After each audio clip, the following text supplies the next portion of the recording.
Amados, então nós vamos abrir a palavra de Deus para o nosso ensino nesta noite. E nós vamos ler Apocalipse capítulo 13, todo o capítulo 13. Apocalipse capítulo 13.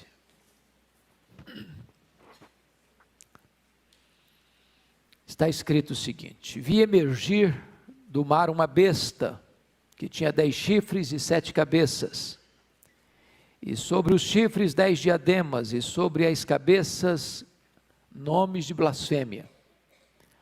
A besta que vi era semelhante a leopardo, com pés como de urso e boca como de leão. E deu-lhe o dragão o seu poder, o seu trono e grande autoridade. Então vi uma de suas cabeças como golpeada de morte, mas essa ferida mortal foi curada. E toda a terra se maravilhou, seguindo a besta. E adoraram o dragão, porque deu a sua autoridade à besta. Também adoraram a besta, dizendo: quem é semelhante à besta? Quem pode pelejar contra ela? Foi-lhe dada uma boca que proferia arrogâncias e blasfêmias, e autoridade para agir 42 meses. E abriu a boca em blasfêmias contra Deus, para lhe difamar o nome e difamar o tabernáculo, a saber, os que habitam no céu. Foi-lhe dado também que pelejasse contra os santos e os vencesse. Deu-se-lhe ainda autoridade sobre cada tribo, povo, língua e nação. E adorá-lo-ão todos os que habitam sobre a terra, aqueles cujos nomes não foram escritos no livro da vida do Cordeiro, que foi morto desde a fundação do mundo. Se alguém tem ouvidos, ouça. Se alguém leva para cativeiro vai. Se alguém matar a espada, necessário é que seja morto a espada. Aqui está a perseverança e a fidelidade dos santos. Vi ainda outra besta emergir da terra. Possuía 2 chifres, parecendo cordeiro, mas falava como dragão. Exerce toda a autoridade da primeira besta na sua presença. Faz com que a terra e os seus habitantes adorem a primeira besta, cuja ferida mortal foi curada. Também opera grandes sinais, de maneira que até fogo do céu faz descer a terra diante dos homens. Seduz os que habitam sobre a terra, por causa dos sinais que lhe foi dado executar diante da besta, dizendo aos que habitam sobre a terra que façam uma imagem à besta, àquela que ferida a espada sobreviveu. E lhe foi dado comunicar fôlego à imagem da besta, para que não só a imagem falasse, como ainda fizesse morrer quantos não adorassem a imagem da besta. A todos os pequenos e os grandes, os ricos e os pobres, os livres e os escravos, faz que lhes seja dada certa marca sobre a mão direita e sobre a fronte, para que ninguém possa comprar ou vender, senão aquele que tem a marca, o nome da besta ou o número do seu nome. Aqui está a sabedoria. Aquele que tem entendimento, calcule o número da besta, pois é número de homem. Ora, esse número é 666. Qual a conclusão que as pessoas vão chegar? O anticristo será irresistível. Versículo 4. É o que está escrito aí. Quem é semelhante à besta? Quem pode pelejar contra ela?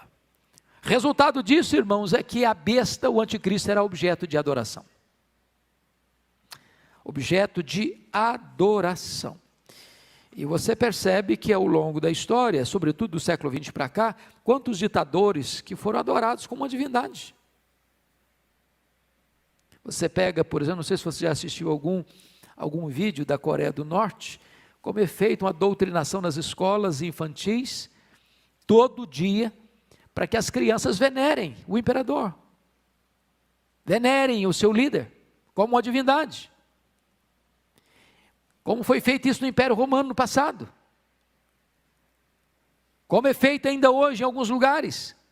Tudo isso é uma espécie de preparação para esse grande clímax, quando Satanás e o seu agente principal será adorado. Agora, quando você olha você vai notar que é feita uma imagem do anticristo, o falso profeta faz isso, e leva as pessoas a adorarem a imagem do anticristo. Agora pense comigo hoje como é que é a história do culto às imagens, o culto aos ídolos. Quando a Bíblia diz que o ídolo é nada, mas o que está por trás do ídolo são os demônios. Então toda essa questão da idolatria já é uma espécie de preparação para o mundo adorar o anticristo e a imagem dele com muita naturalidade. Com muita naturalidade. Está escrito em 2 Tessalonicenses 2,4 que o anticristo fará forte oposição a toda adoração que não seja ele mesmo, a ponto de se assentar no templo de Deus e resistir a qualquer culto que não seja ele, perseguindo o povo de Deus.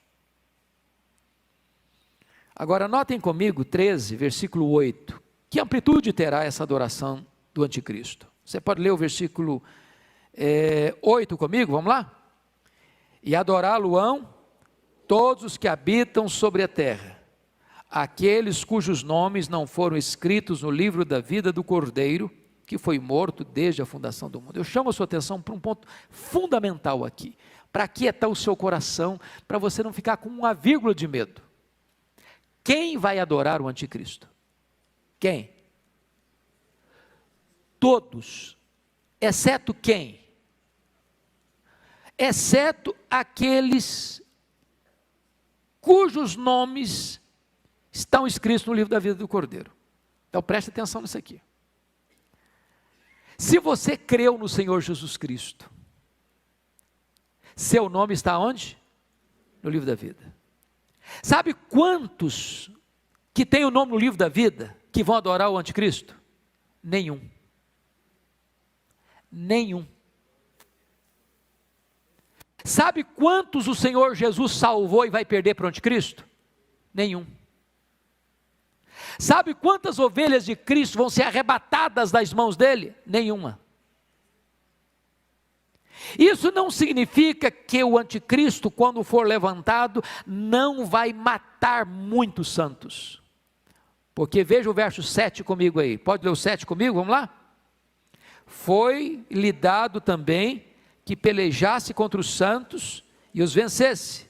Deu-se-lhe ainda autoridade sobre cada tribo, povo, língua e nação. Então, o governo do anticristo vai ser universal. E nesse governo universal, ele vai atacar a igreja, ele vai perseguir a igreja. Então, nota de rodapé aqui. Eu não quero entrar no aspecto polêmico das correntes escatológicas, mas há uma corrente escatológica muito comum no Brasil, e eu um dia, lá no passado, já pensei dessa forma também. Hoje, graças a Deus, acho que a posição que entendo ser a mais consistente não é essa, é de que a igreja não vai passar por esse momento.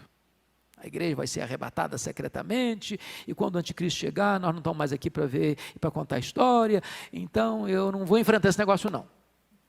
Mas não tem base bíblica isso não. Tem base bíblica não. A igreja vai estar aqui sim. A igreja vai passar pela grande tribulação sim. A igreja sempre foi uma igreja de mártires sim. Os santos aqui são os santos, é a igreja. Não temos outro povo, é a igreja. É a igreja. A igreja não será tirada da tribulação, no sentido de não enfrentá-la. A igreja vai ser arrancada do meio da tribulação, porque é no meio dessa grande tribulação que Jesus Cristo vem com grande poder e glória e mata o anticristo com o sopro da sua boca, e os que estiverem mortos ressuscitarão primeiro, e os que estiverem vivos serão transformados e arrebatados para encontrar o Senhor Jesus nos ares, e assim nós estaremos para sempre com o Senhor, e o anticristo, e o falso profeta, e o dragão lançado no lago do fogo, para ser atormentados por toda a eternidade. Então, meus amados irmãos, vamos olhar agora como este anticristo vai perseguir e se opor abertamente a Deus e à igreja de Cristo. Eu vou ler alguns versículos para vocês perceber isso. Está lá em Daniel 7:25 e outros textos da Bíblia. Está escrito assim: proferirá palavras contra o Altíssimo, contra o Deus dos deuses falará coisas incríveis, Paulo diz que ele se opõe e se levanta contra tudo que se chama Deus, ostentando-se como se fosse o próprio Deus. João declara: e ele abriu a sua boca em blasfêmia contra Deus para lhe difamar o nome, e ainda este anticristo que nega o Pai e nega o Filho. Ele está perseguindo a Deus e perseguindo a igreja de Deus, falando mal de Deus, falando mal da igreja. Se você perceber comigo, olha aí versículo 6, 13:6, você pode ler? Pode abrir comigo? E abriu a boca em blasfêmias contra Deus, para lhe difamar o nome, e difamar o tabernáculo, a saber, os que habitam no céu. Vamos entender isso aqui. Ele não pode lutar contra Deus, ele não pode lutar contra os crentes que já morreram e foram para o céu. O que é que ele fala? Ele blasfema, fala mal, ele insulta. Os que estão na terra, ele vai lutar contra eles e prevalecer. O que significa prevalecer?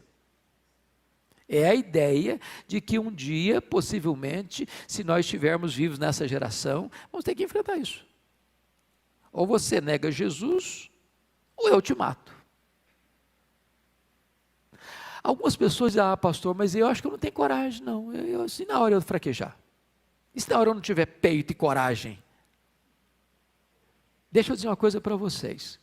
Os mártires que foram para as fogueiras, que foram para as arenas, que enfrentaram feras, que foram crucificados, eles eram gente igual a você e a mim. Eles não eram super crentes, eles eram crentes. Se Deus permitir que a nossa geração enfrente uma situação dessa, Ele mesmo nos capacitará para enfrentar, irmãos. É óbvio.